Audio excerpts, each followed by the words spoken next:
Awesome. Welcome to the Rust in Action Book Club meeting. Today we will be discussing chapters 3 and 4, um, with one of the bigger chapters being chapter 4, which talks about lifetimes. Yeah, so I guess we can jump into it. I'm not sure if anyone had any like topic specific like points that they really enjoyed or found interesting, or like maybe like a theme that Rust uses here.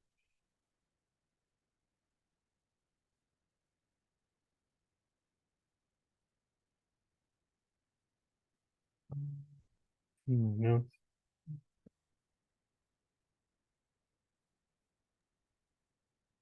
Mark So had some questions in the doc, right? yes, sorry. Let me open that up. Yep. So sorry. Okay.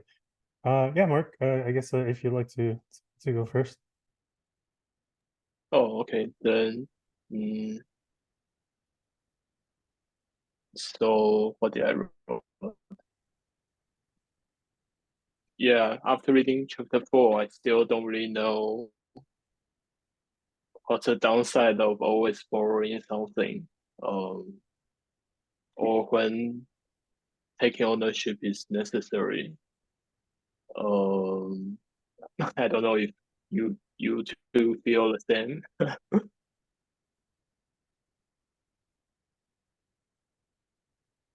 Yeah. And oh,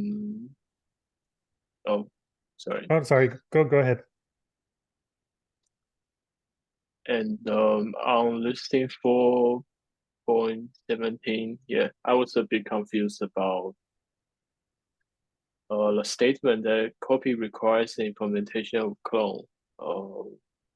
Because I think earlier in the chapter it mentions about the clone. I mean, copy is always a perfect copy, right? Um, but if we are implementing clone and we don't do a perfect clone, and what would happen? Um, I think I must have misread the meaning. So I'm curious if anyone knows the answer.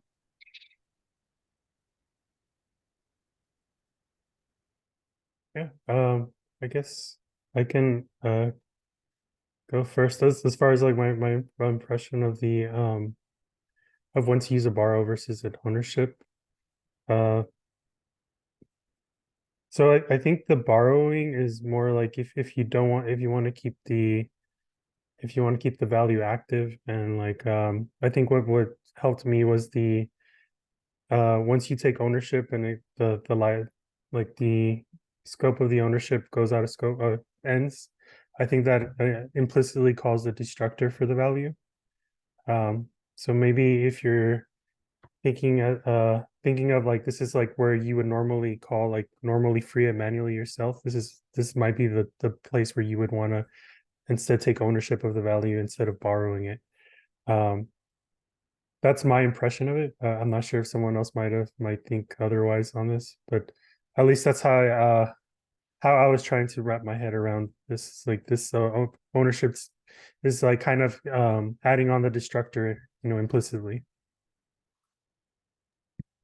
Yeah, I'm behind on the reading. I'll be honest, but I I did have tried to read up a little bit in the past, but isn't it mainly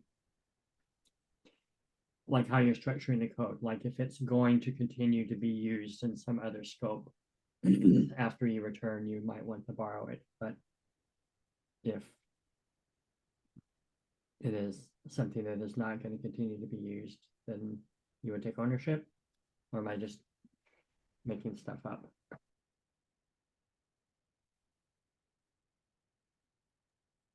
No, I think that. Yes, Oh, sorry. sorry. I think what Oscar said makes sense. That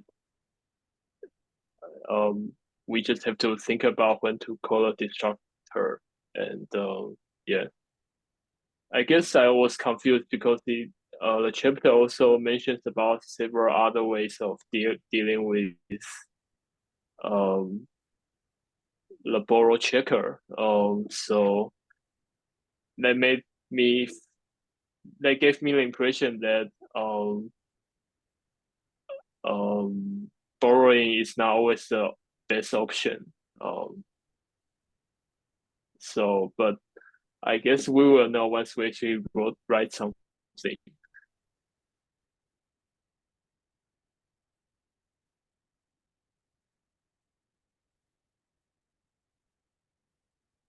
Yeah, yeah, I think like this is kind of where I'm trying to, maybe this is the wrong way of doing things, but I'm trying to like draw parallels to to another language. So maybe like it's like getting a pointer in like a reference like instead like in C and versus actually getting the like allocating like manually deleting the memory. That's kind of how I view it is the difference between the two. But yeah, I've probably as we continue going, it will get a little bit maybe it'll be a little bit more clear. Um, sorry, I'm gonna open up the link for the you posted with the answer.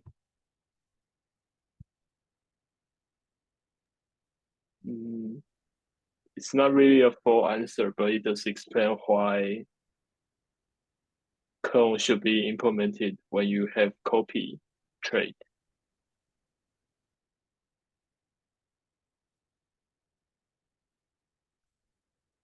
Hmm. Okay, so this is interesting. So uh I guess the copy should call clone essentially is kind of like how it should. Yeah. Is that like what the answer is explaining? I see it says super trait, so I'm assuming it's like calling in order to, it's implied that it's in order to use copy you have to have like a clone functionality as well. Yeah. Yeah. So I I asked Chat GPT 4. Do you want to see what it said? Yeah, that'd be cool.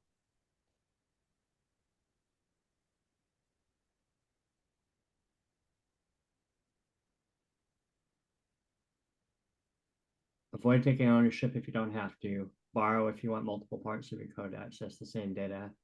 Borrow mutably if you want to change the data temporarily. Take ownership if you want to rebind or destroy the value. I know what you said. Or take ownership if you want to avoid lifetimes.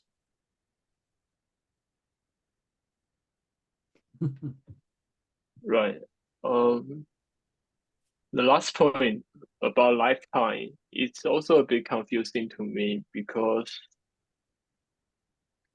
so I was actually reading the free ebook on the Ross site, right?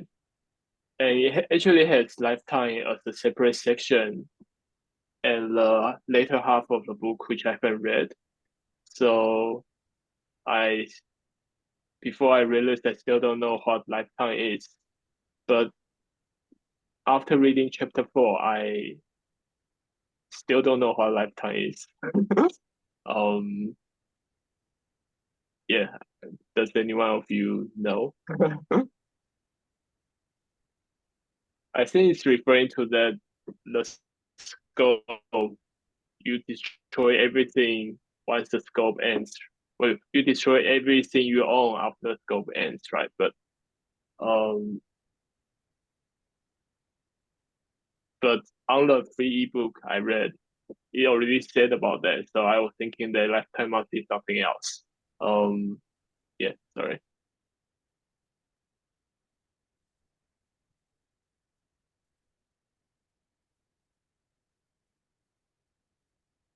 Sorry, I'm just writing this down in a second. Yeah, I think so. If going back into uh trying to find, I had written this down, but I think early on that it explains that the or it alludes to that early on that if you have experience, like if you're already coming from a different language, that one of the confusing things about ownership or like the borrow checker is that lifetimes and like I guess like there's a tendency to correlate scopes with lifetimes when that might, but they're not exactly the same thing. And I'm guessing it's because of the differences between references and like and taking the ownership of the value, um, which is yeah, it can be very confusing. Um, yeah, so I think yeah, I think like the hardest part I remember seeing is that ownership doesn't give you any special access to the value. It's just like I guess a way for you to declare where the ending where it's going to be freed at the very end. Um, and sometimes like the borrow checker does I guess annotate lifetimes for you implicitly. It'll try its best to include them. And eventually you do run into situations where its rules are not granular enough. So you have to help it a little bit, say the where it should end. Um, sorry if that I don't know if that makes any more sense or if maybe I just confused made it more confusing the response there. Um, I think what you said about scope doesn't equal to lifetime does help.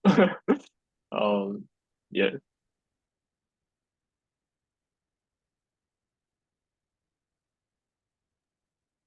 In that answer, what is the difference between borrowing mutably and rebinding the data? That may be a real obvious question. Like in between 3 and 4 in the ChatGPT answer.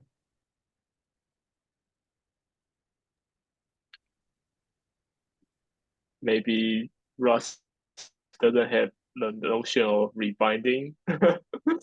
Maybe to hallucinate.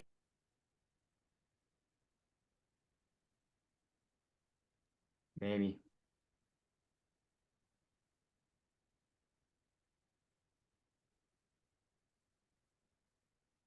Hmm. Oh, this is something I guess maybe we can try. I didn't try it myself, but is it legal to uh like take like a mutable value, like you declare a value that's mutable and then rebind it to one that's like that's immutable and or maybe vice versa? I feel like that might be an interesting, I don't know if there's like any rules around that specific kind of change.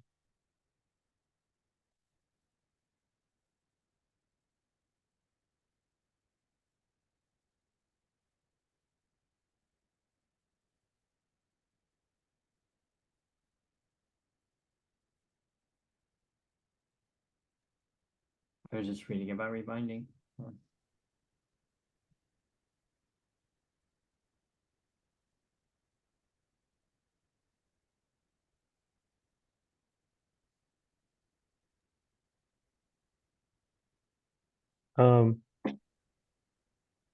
I guess like I wanted to oh yeah, so like one of the notes I guess like I had written down for that I found interesting is like the implicit addition, like I guess the compiler will implicitly add the destructor call whenever a scope goes out, or sorry, this is hard, whenever the value's lifetime ends. I don't know if like maybe that might be helpful if you're coming from like if you had experience in the like with actually manually freeing up memory yourself, if maybe having that trying to visualize where the compiler is doing that, maybe that might be helpful in like fixing lifetime issues. Um, and also like I guess kind of alongside that, I wonder I was curious if anyone else has kind of like this has affected the way you view like the lifetimes of values. Like maybe this is um I've heard in the past that like once you write Rust, uh it kind of changes how you view values used in other languages. Like you kind of start visualizing lifetimes there as well. Um, and maybe it creates like a safer pattern without patterns without you knowing.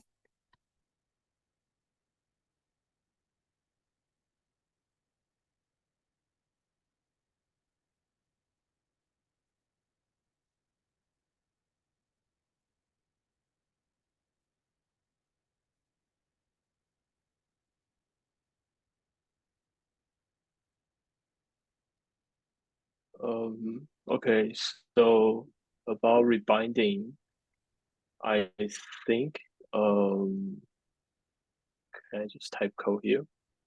Um, Rebinding is I basically you think, just redefining the variable. It could be a different type, it could be a different anything you want, if you have ownership of it.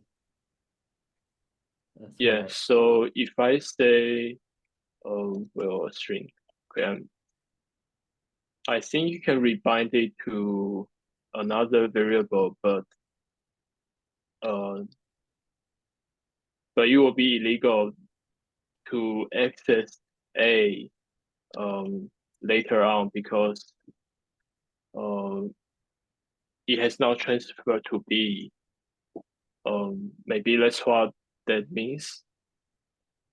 Take ownership if you want to rebind or destroy the value. I think it also So if means like you, if you had a, you could just reassign it to be one. If you had ownership of it, you could reassign it to whatever you want, even a different type, oh, okay,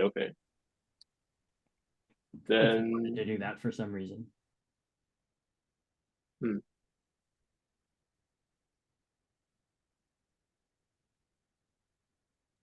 Yeah, like here's a link that I found.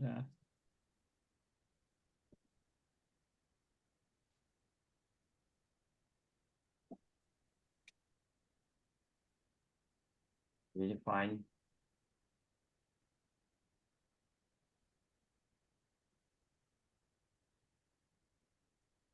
That's what it means.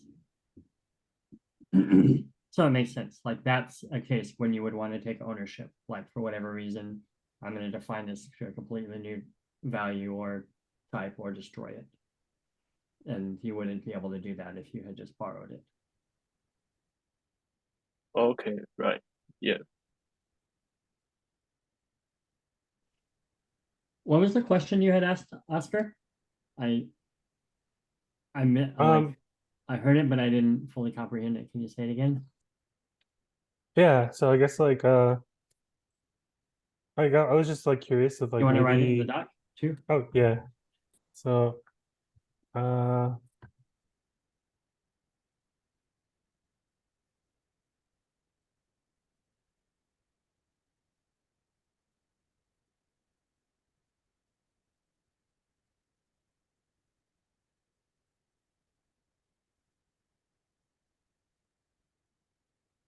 so like visualizing the end of a lifetime is like a call to like bring the memory to free the memory.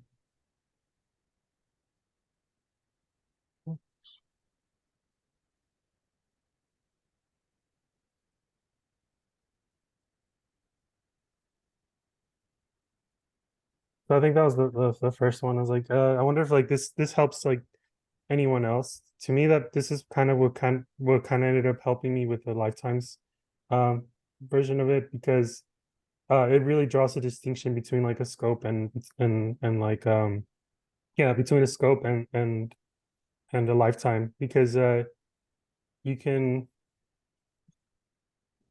yeah, I guess if you're only taking the reference to the value, um this would be more like you're just taking the reference and like, for example, C, you're not really you're not freeing the memory at the end. But if you were to not take a reference, you were to take the value, this is more like you're going to be freeing after you're done using it, you're going to be freeing it right before the function ends, or the scope of it ends. So like this wouldn't, I guess CPU wouldn't get an error, but immediately, but this is like the compiler telling you, hey, you're going to be freeing the memory and it's no longer going to be used here. So it's kind of proactively telling you ahead of time before you run the program. Um, that's kind of what helped me. I don't know if maybe this might help someone else or um who might have that experience. I think there's a pattern in it as well. Um,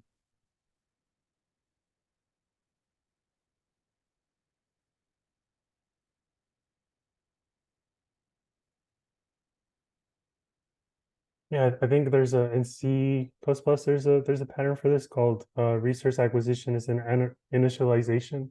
It's been a long time since I've used this, but I think this is essentially like kind of what the Rust is trying to do is every time it forces you to uh have only one destruction per initialization instead of multiple, so you don't actually end up like destroying memory somewhere else that you shouldn't have access to anymore, kind of scenarios.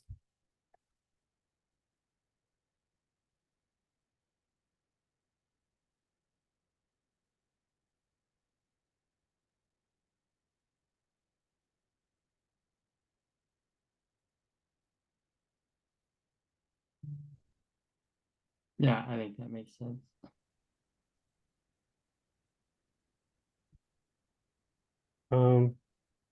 Yeah, so I guess the other thing that I that I had thought of was the um do you feel like, does anyone feel like this could be helpful outside of Rust? Like just this lifetime ownership of this lifetime this ownership model and like this lifetime ownership model that Rust kind of has, like if you can apply it somewhere else, do you think maybe it could be something that might eventually you can adapt into I don't know. It's kind of hard to say like Ruby or Go because those are like garbage collected. But for example, like if you're writing C or something low level like that, maybe this could also be helpful in visualizing and kind of having like a good habit of protecting yourself against like these kinds of bugs that are memory caused.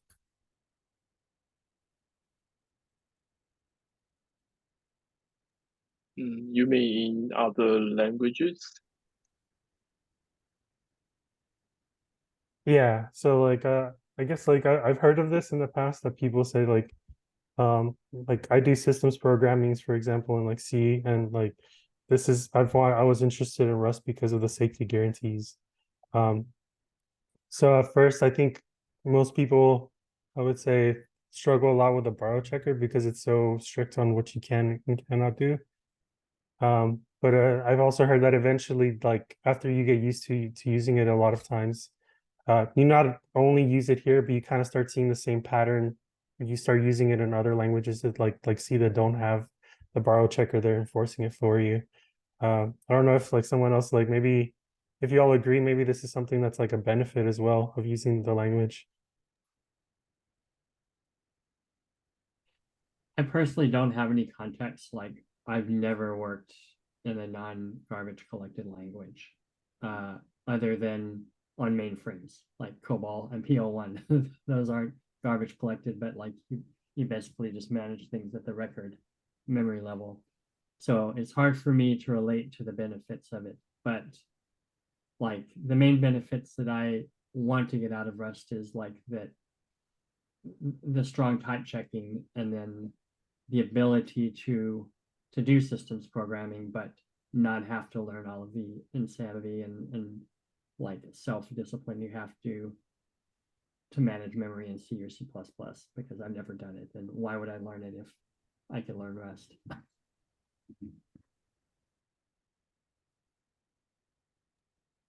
I Yeah, think it might definitely. help sorry. It might help to to reduce the number of times I write something which results in a race condition because yeah, I think it might help me recognizing a pattern that I'm sharing a variable in too many places, which and also modifying it and which could become a problem. Yeah. Like when I write Ruby from scratch on my own, I tend to write it in a pure functional way to avoid these problems. Like, for example, I don't use inheritance and I don't use instance variables. So that sort of avoids, uh, prevents those problems of mutable state and stuff even happening, because mutable state is the source of all bugs. So I just avoid it and write in a pure functional style, even though I could do other things in Ruby, I don't.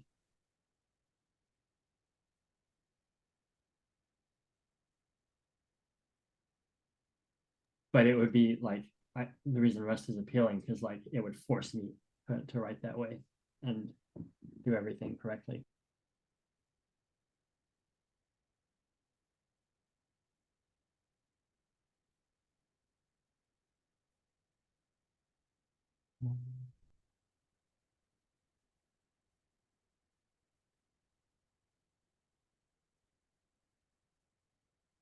Sorry, I'm just typing notes here. I do have like I thought there was an interesting point you mentioned, Chad, about the I guess the functional aspect of like how you write Ruby. And I know that Rust has like a lot of like a functional has like a lot of um sorry, I'm losing the word here. Has a lot of a functional programming influence in it as well. Um, which I think kind of also really plays nicely with the way it tries to handle memory is in there. Uh, yeah, I think that's like that's probably what makes it like a really good language as far as because it combines not just the memory safety but also the functional language features like pattern matching, and you also have like pipelines you can do so it passes on like a copy of it passes on a copy of the value instead of the actual mutating the value itself, which is like you said like a huge problem, can cause a lot of issues down the road and is very hard to debug. Right. And like when I say I don't use inheritance, like I don't use it for state to like have some state live on a superclass, but the way I use it is like modules as a bundle of functions that I'm mixing in, which that concept exists in functional language like Haskell and other things, and Rust too. You have to have some way to pull in other modules and functions.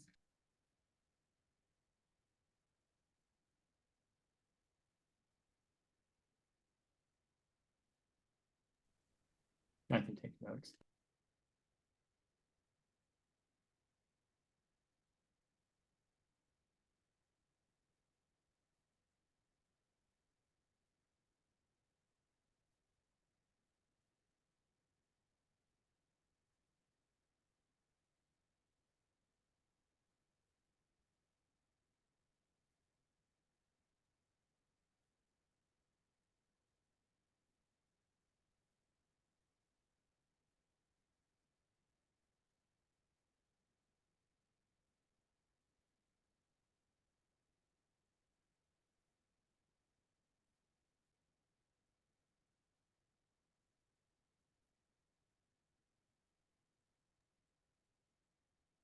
But I think it's interesting. I get pushback on that sometimes, like during reviews. They're like, well, why don't you just pass this in via the constructor? I'm like, well, because then that requires me to have an instance variable, which is mutable state.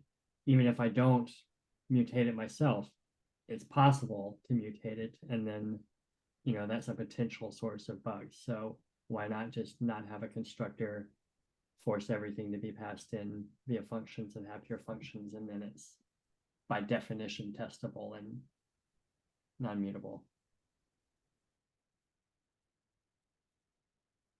That's such a I think the benefits of that are also great because like you mentioned testing wise it will greatly reduce the testing, or like it'll sorry greatly simplify the testing that you have to do. Right, like you don't have to know how to mock a constructor in RSpec, for example, or if Yeah, don't use exception handling, for error handling, you don't have to know how to mock exceptions and test for them. But it comes down to coupling and cohesion, right? Everything in software comes down to coupling and cohesion. And if you have a pure function, it's by definition your coupling is explicit and it's cohesive because it's only acting on what was passed into it.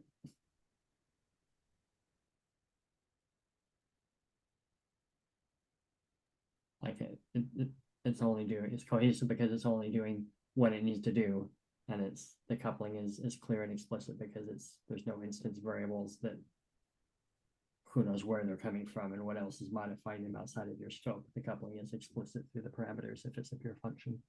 And we're definitely not talking about Rust, but like that's the answer to why Rust appeals to me it would force me to write that way, and there would never be a possibility of somebody arguing that I should write it a different way. Yeah. And I guess that's the also partly what happens, I guess, with Ruby, since it could be written in so many ways. It's nice to, I guess, like be able to fall back onto like having a single way of writing things. That's like, because the language, that's like kind of how the language operates. So this would be like a great benefit. Like you said, you wouldn't it would increase like velocity, like during a review, if like maybe someone you know it's already like something that's checked by the compiler and it's known to be correct. And it's also how the language operates instead of maybe multiple ways of writing it, I think is also like a good strength of it. Yeah, and like you can rely on the type checking as well as the memory checking, and that's like, okay, if I'm reviewing something, I don't need to worry about that. I know the compiler has caught that. I can more just focus what is the implementation of the domain logic, and does it make sense? How is this structured to achieve the goals, rather than is this null, is it the right type, and all of those things.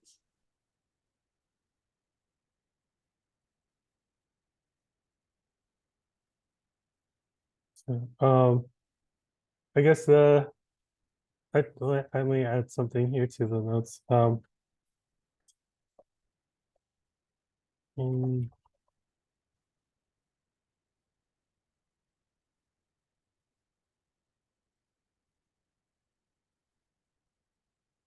um,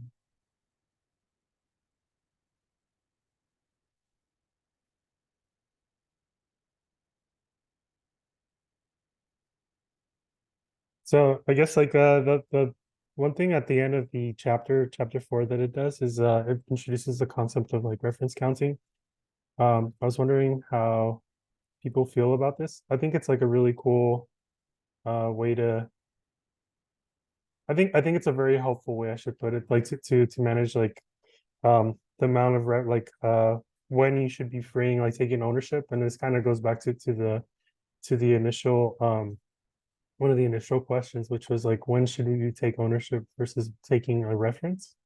I think reference counting is like a good way of handling this, because it'll automatically delete value once the reference is reached 0, which is, I think, like a really cool thing. You don't have to I think it might be a little bit more intuitive, but I think I'd like to see if anyone else feels the same way about it.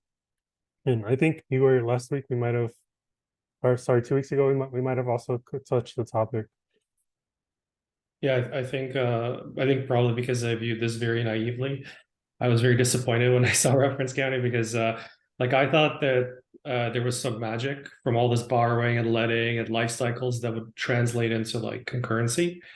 But when I started looking up like what is it, well, first I saw the reference counting and I was like, okay, well, and then I saw the asynchronous reference counting, right? That's the other the thread safe version. So I started wondering like, well, I just thought that this kind of novel memory management system would translate well into concurrency. And I haven't gotten that far into it, but when I've looked at some like example code, for example, in ripgraph or in the books, they don't really use that. They kind of use, they pre-declare boxed synchronous variables. Like I was just looking at this for reference in ripgraph, basically. And so essentially, like, I thought because the variables are so powerful, like this binding is so powerful that you don't need to do anything extra to them. You don't need to box them anyway. You just kind of send them through the threads, and somehow it manages. So that was my like I was laughing at that. It was like, what, why do we need it? But yeah, I think I had a naive view of this system. So it's probably not fair to put that on anyone but me.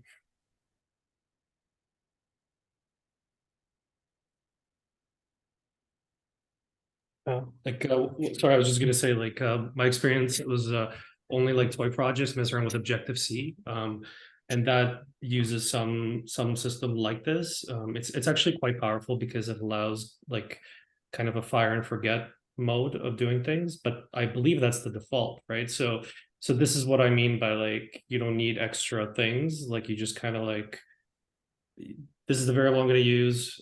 Here's its life cycle like is essentially when the thing leaves. I think you could free it beforehand too, but it's nice. Like you don't need to think too much about this. What's happening under the hood.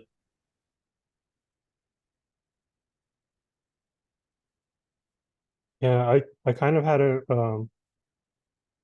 at least to me this kind of brings me some comfort, I guess, because I feel like it's I think the book also mentions this, it's like you're opting into like a kind of like a garbage collection in a way. Like this is like like garbage collection for you. Um yeah, which makes it a little easier. I feel like that would be very helpful. Um and yeah, I guess sorry, I'm bringing up this thing. So um I guess like kind of wanted to go back because I before I forget this. So yeah. So in section 4.5.2, I like one of the things I noticed that the book also iterates one of the things that Chad brought up, which is like don't have a lot of like long standing values that because that overcomplicates the code. So this is actually one of the things also that that kind of address, I guess, like the book encourages, and it also addresses like maybe one of the questions, which was like when how long should you let a value live? And it's like the encouragement is to kind of keep it short. So uh maybe like this is maybe let like shadow or like rebinding or like shadowing a variable, maybe that's like something that's encouraged commonly.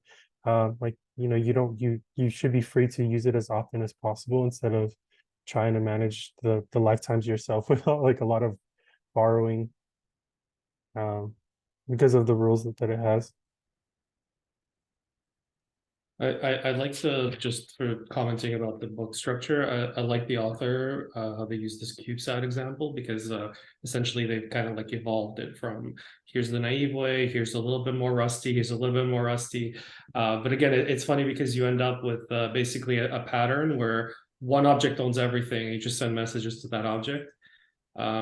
So in my mind, it's like didn't make use of like it seems like the least complex, maybe, and maybe that's the implication here is like use the least complex method. Don't worry too much about lifetimes and like various reference counting. Just kind of go with this like the station owns every. I mean, as a pattern, it makes sense, right? And it's the same, I guess, between multiple languages. Like that's a pattern that would be used, I guess, in most places, anyways.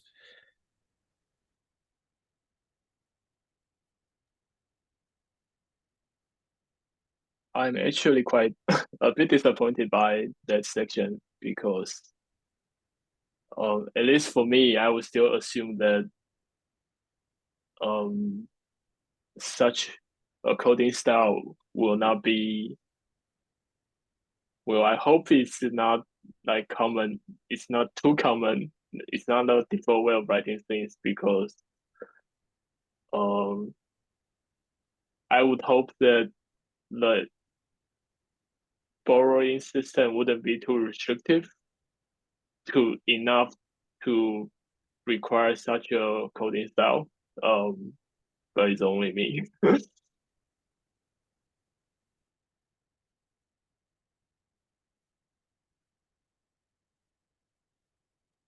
think the cool thing about Rust and the whole like the impression I'm getting as I read about it is all of this, the concepts of borrowing and lifetimes for variables are actually not really intended for us directly. They are intended in the sense of the compiler can understand your program better, right? And it can see through what's happening, what values are gonna, how it's gonna look further down, make sure that there's only one owner.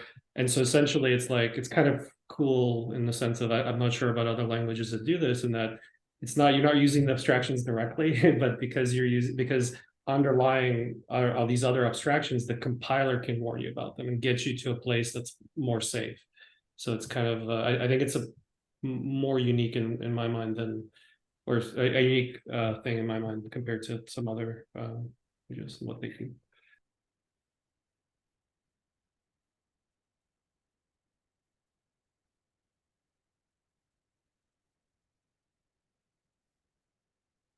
Yeah, I think it's a good trade-off. It provides a really good trade-off.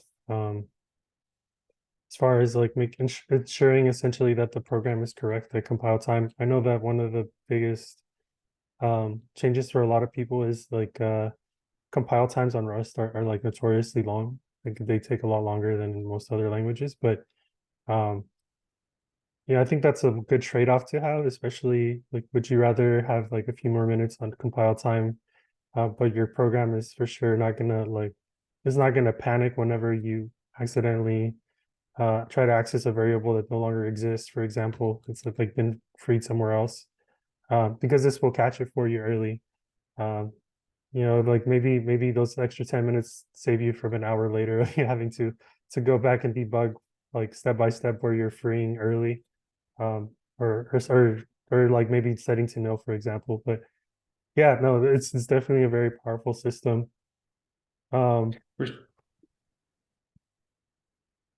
But I Sorry, was go just ahead. gonna say, you know, for sure, like I totally agree with that, and like looking at the like let's say for something for a language like Go, right? Or any like most languages, it's like a linter that finds it for you. It's something that goes through the syntax tree and looks at this is like we don't know if this is going to be wrong, but it looks wrong. Like that. Those are the kind of level of warnings we get.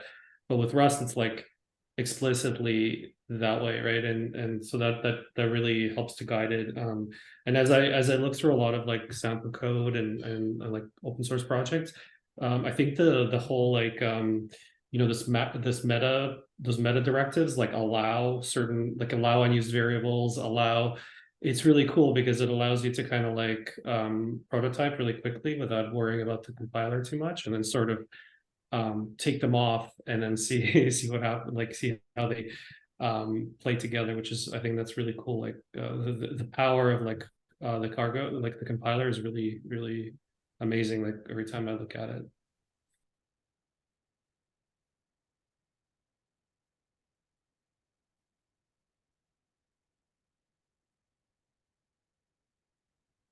Um, I guess like I have a question. Sorry, Mark. I know you said 30 minutes. I think we might be a little bit over, so I Oh apologize no, about that. just continue. Don't worry about me. I will watch the recording. Um, yeah. So I guess like I don't know if like anyone tried to run like like compile the programs for that are included for the CubeSat like step by step. I know like it slowly evolves them. But they're like like initially there are some that do have like errors when they just won't compile. Just wanted to, I guess, get everyone's thoughts as far as like the compiler error messages themselves, if you like thought they were helpful. I think there's also snippets in the book that are there.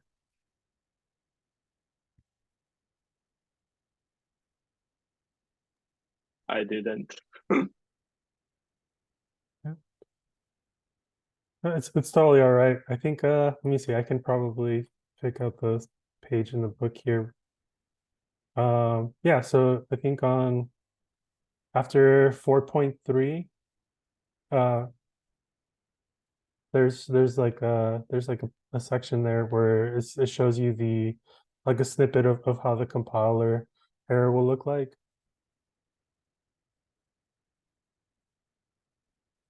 Um, I thought it was so like I think Where I at? have heard of What section?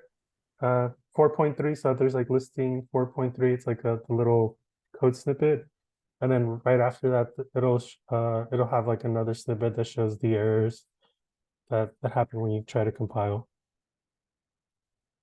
So I think it's in section 4.1. That's where the listing is.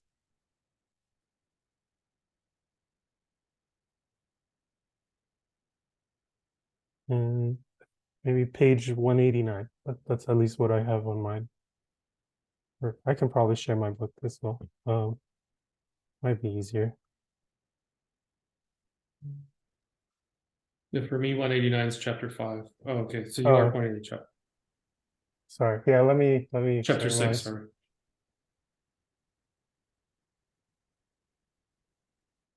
Oh, there it is. Okay. Yeah, so yeah, it's probably just because of the size of my font on the bottom here. Yeah, so this is it's checking like the status on right here, and then it shows it if you were to try to compile this code, it doesn't compile because it uses a value after it's been moved. So like I thought, like, yeah, this is probably one of the cooler things at least that I've liked so far about this is the compiler itself is very helpful.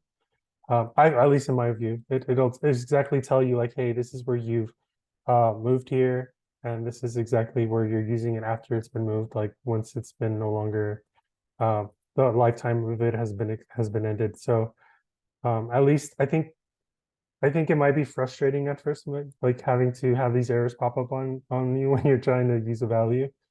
But I think at least the error messages themselves are helpful and descriptive enough that they can point you or get you started in the right direction of fixing the issue.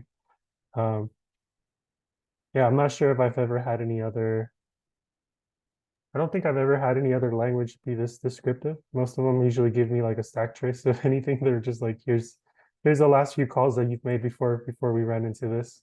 This is the one of the things that appeals to me. When I used Elm briefly, and it's like the gold standard for error messages. Like it'll say, here's your error, here's exactly what it was, and it will like tell you how to rewrite it. It's like maybe you meant to write this, and it'll literally write out the corrected code for you. It's amazing. Is Elm is dynamic, right? Yeah, Elm is it's client side only. It's basically it's a Haskell like language on top of JavaScript that is only it's just for use on the front end for now. Like the patterns, it came out of this guy Evan, his thesis, but the patterns out of Elm were basically the basis for Redux and React. That architecture is what they were based on, which of course inspired Vue and all of the reactive frameworks now. So they don't have, so essentially I guess it's an interpreter that's strongly tight, Yeah, like it it compiles by the enforces type. JavaScript, but the syntax is ML, Oh, very Haskell-like. so it's transpiled, or is it like interpreted in the, I guess it would be interpreted in the browser, No, or it's compiled. Yeah. okay.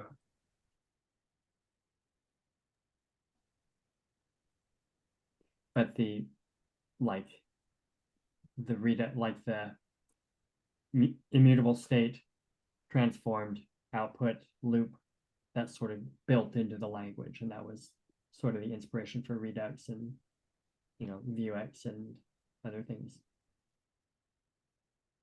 But the point being, yeah, it's the gold standard for error messages, and Rust is, I think, the only thing I've seen that even comes close to that. Yeah, sorry, I know we're at time at the moment, but I just wanted to add, not directly related to Rust, but I think, yeah, I haven't used Elm myself, but I've seen its influences elsewhere, and I think it's like it speaks a lot to, I guess, how elegant it is as far as like its handling of things. I ran into it. There's this UI library for Go called Charm, or I think it's Charm. It's been a while since I've seen it, but they use the same methodology for creating like models, like or like views that you can update. So you get like the value, but I think everything is immutable. You get a copy of it. You don't actually get the direct access to it. Yeah, it's just a standard functional pattern. It's like here's your immutable state, you transform it, and you emit your new state, and it's like you see that pattern everywhere. It's basically a blockchain. A blockchain is the same thing.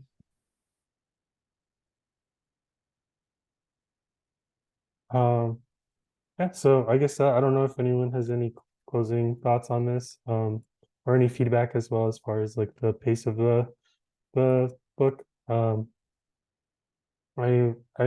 yeah, I'd want to just make sure that this maybe we're not advancing a little too fast, and it'd be better if we just like study one chapter. I know I did this for some of the chapters later on, but yeah, we can always adjust as needed as well.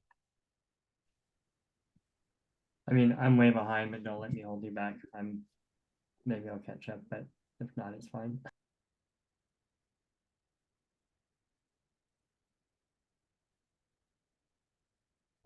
Okay, well, yeah, no, thank you so much, everyone, for attending. I really appreciate it.